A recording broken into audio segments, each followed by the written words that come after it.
Salam dan bahagia. Baik teman-teman, di sini saya akan merefleksi dari apa yang sudah saya pelajari, baik itu dari modul 1.1, 1.2 dengan menggunakan refleksi 4P. Di antaranya yang pertama peristiwa, yang kedua perasaan, yang ketiga adalah pembelajaran, dan yang keempat adalah penerapan. Berikut akan kami ulas dengan lebih detail, diantaranya sebagai berikut. Baik, berkaitan dengan P1 ataupun peristiwa, ternyata banyak hal ataupun momen-momen yang sangat berkesan dengan saya berkaitan dengan pembelajaran, baik itu modul 1.1 ataupun 1.2. Pada modul 1.1 ternyata banyak hal yang memberikan kesan terhadap saya.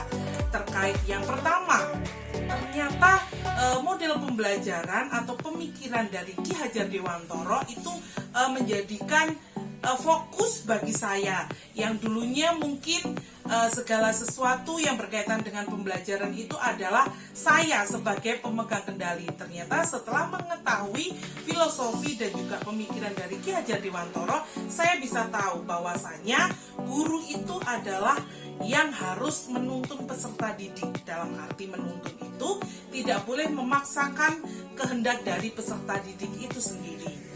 Selanjutnya, guru itu juga bisa dikatakan berhamba kepada murid. Jadi kata-kata berhamba ini memiliki makna yang baik dan juga mendalam, bahwasanya guru itu harus mengupayakan yang terbaik dan juga menciptakan pembelajaran yang sangat menyenangkan untuk peserta didik. Selanjutnya, pada modul 1.2 tidak kalah berkesannya juga.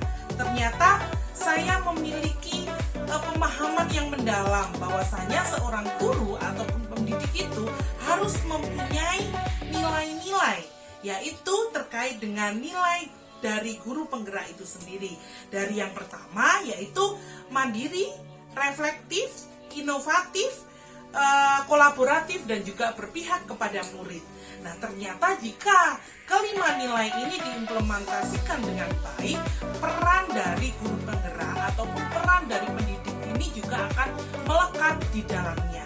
Nah, itulah mungkin secara garis besar peristiwa yang sangat bermakna bagi saya dari modul 1.1 dan juga 1.2. Ternyata terdapat keterkaitan baik itu dari peristiwa kita mempelajari modul pembelajaran 1.1 ataupun 1.2, di mana keterkaitan ini kalau menurut pemahaman saya, untuk mendapatkan kemerdekaan belajar maka dibutuhkan implementasi nilai dari guru penggerak itu sendiri, di mana jika implementasi nilai dari guru penggerak itu sudah tertanam dan juga terrealisasikan, maka peran dari guru penggerak juga akan melekat di dalamnya, sehingga antara dari ketercapaian merdeka belajar dengan juga nilai-nilai dari guru penggerak beserta peran dari guru penggerak ini merupakan dua keterkaitan yang tidak dapat dipisahkan. Selanjutnya, P2 berkaitan dengan perasaan, di mana dalam saya mempelajari modul P1 dan juga P1.1 dan juga P1.2 terdapat beberapa perasaan yang mewakili hati saya, di mana yang pertama, perasaan yang pertama saya rasakan yaitu saya merasa sangat bersyukur karena saya memiliki kesempatan bisa mempelajari secara mendalam terkait dari modul 1.1 yaitu filosofi dari pemikiran Ki Hajar Dewantara, dan juga modul 1.2 nilai dan juga peran dari guru penggerak. Menurut saya sangat luar biasa sekali, di mana kesempatan ini sangat banyak dirindukan oleh guru yang lain di luar saya untuk ingin mempelajari secara mendalam. Yang kedua, perasaan bangga, karena di sini saya merasa bangga kaitannya saya berkesempatan untuk mengembangkan dari kemampuan yang sudah saya miliki, baik itu terkait dengan nilai, peran, dan juga pemikiran dari Ki Hajar Dewantara. Selanjutnya, saya memiliki rasa bersemangat, di mana bersemangat ini adalah ingin mendalami lagi terkait dari apa yang sudah saya pelajari dan untuk mengimplementasikannya. Selanjutnya, P3 pembelajaran, terkait dengan pembelajaran, sebelum saya mempelajari modul 1.1 ataupun 1.2, saya berasumsi bahwasanya pembelajaran itu adalah mengutamakan apa yang guru kehendaki, apa yang guru mau. Tetapi setelah saya mempelajari dari modul 1.1 dan juga 1.2, saya sangat memahami sekali bahwasanya pembelajaran itu bukanlah kemauan dari guru, tetapi gurulah yang menghamba kepada anak. Kita harus melakukan pembelajaran yang menyenangkan, yang sesuai dengan latar belakang dari peserta didik.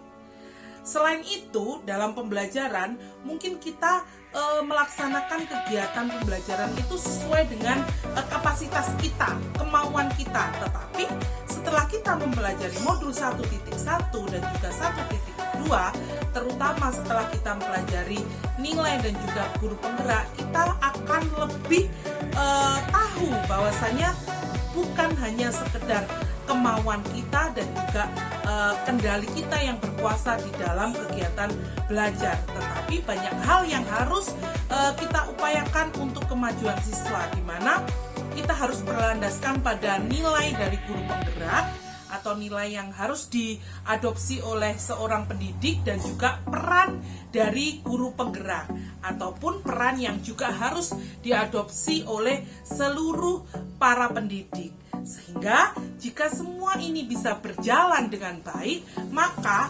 pembelajaran yang terlaksana akan menciptakan pembelajaran yang menyenangkan dan juga berkesan bagi peserta didik kita. Dan yang terakhir adalah P4, penerapan. Dalam penerapan ini merupakan eksekusi terakhir bagaimana kita mengimplementasikan atau menerapkan dari apa yang sudah kita pelajari dan sudah kita pahami. Sehingga dalam langkah penerapan ini terdapat beberapa upaya diri saya ataupun langkah-langkah dalam mencapai tujuan yang ingin saya capai. Yang pertama, setelah melakukan pemahaman dan juga pembelajaran terkait dari nilai dan juga peran guru penggerak, saya harus bisa menjaga motivasi diri saya. Dalam arti motivasi ini adalah semangat untuk melakukan pembelajaran lebih baik lagi dengan menerapkan nilai dan juga peran dari guru penggerak. Yang selanjutnya yaitu saya harus mengimplementasikan secara baik dari apa yang sudah saya pahami dan juga saya pelajari. Jangan sampai apa yang sudah saya pelajari dan sudah saya dapatkan ini hanya sebagai referensi saja, pengetahuan terkait dari pemahaman saya, tetapi ini dijadikan umpan balik bagaimana kita mengimplementasikan setiap hari dalam pembelajaran yang kita laksanakan. Selanjutnya, kita harus juga memiliki konsistensi. Konsistensi di sini berartikan bahwa kita harus melakukan itu semua yang sudah kita planningkan, yang sudah kita pelajari, yang sudah kita pahami itu secara berkelanjutan. Jadi dari situ semua yang menjadi usaha saya untuk menerapkan dari yang sudah saya pelajari dan sudah saya pahami. Demikian tadi review yang bisa saya laksanakan terkait dari modul 1.1 dan juga 1.2 terkait koneksi materi modul 1.1 dan juga 1.2. Semoga apa yang saya bisa sampaikan ini tadi bisa memiliki kesan untuk teman-teman semua. Terima kasih, salam dan bahagia.